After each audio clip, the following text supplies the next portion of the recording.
Hey everybody, welcome to Activity 4.4. It's going to be a quick one. We're just wrapping up your writing assignment and sending out your email today. So let's go ahead and get started. We're going to open up that same document we've been working with all week. So come down here to the Apps Used column and click on the Google Classroom icon. And then when you get here, navigate to Communications. Then of course, click on the Classwork tab at the top to get to your documents. And the document you want is the top one, Writing Assignment Number 1, Email. And open it up. We've been working in this document all week. As we scroll down, we can see step number 1, your page where you planned out your email. Step number 2, which was the page where you drafted your email out, and also you made your edits on this page.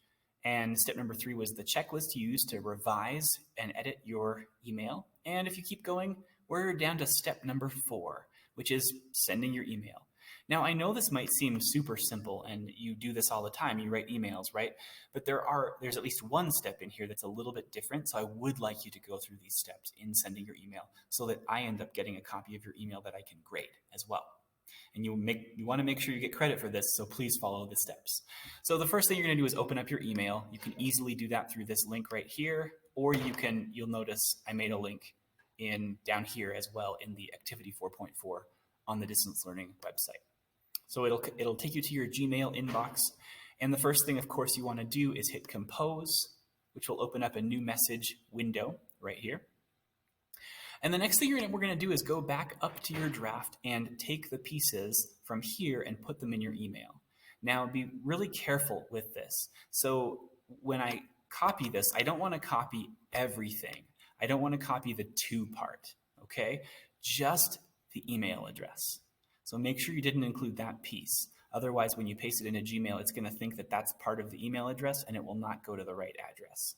Once you have it highlighted like this, 2-finger click and hit copy, or Control-C works as well. Come over here and 2-finger click and paste.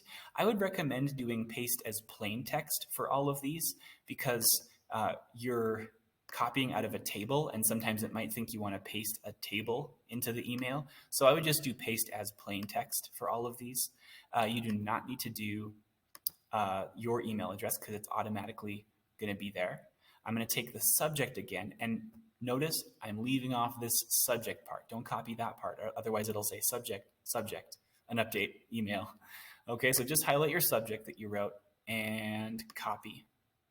And then come over here, 2-finger click, and again, just do paste as plain text to avoid accidentally pasting a table instead.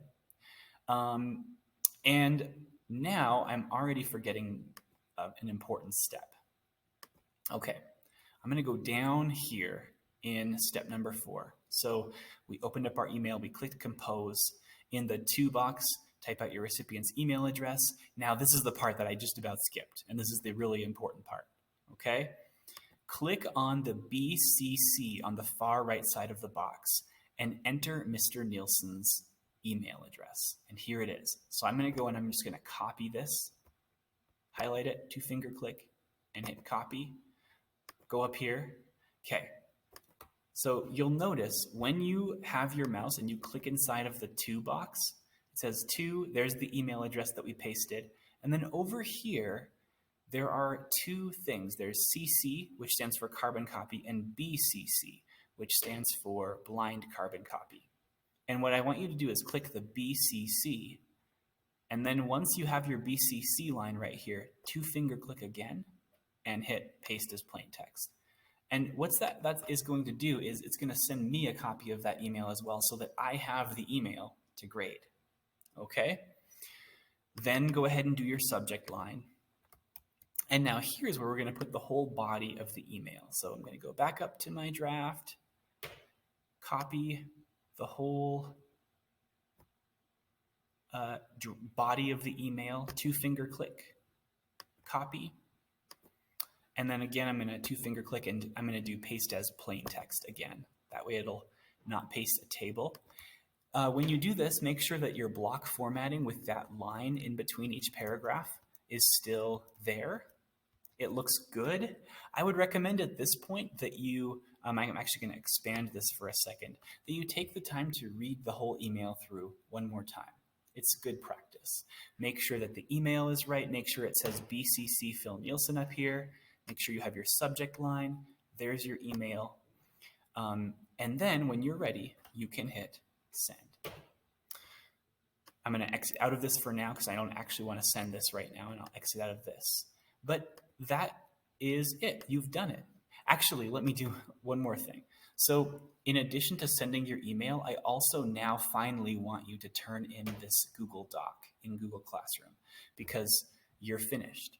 And so up here, even though on mine you can't see it because I'm in teacher mode and there's no way for me to turn this in, you will see a button right beside the share button that says turn in. And now that you're all done with the document, you can click turn in. Okay, so I'm going to go out of this, and I just wanted to end this lesson by talking about the goals that we started talking about this unit with.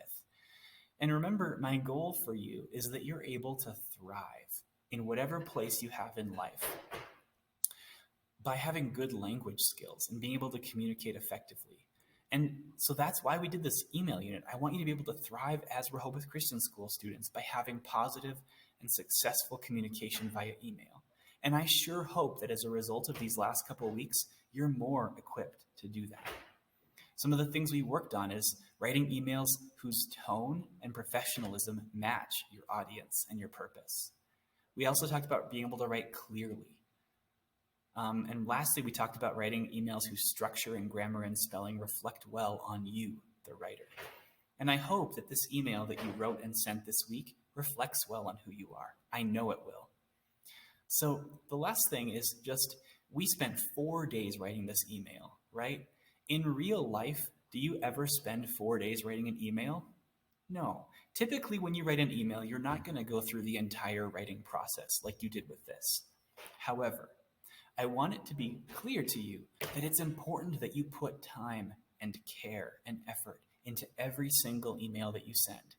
Even if you might not revise and edit every single email you send as deeply as you did this one, it's still a good idea when you send an email out, it's a representation of who you are.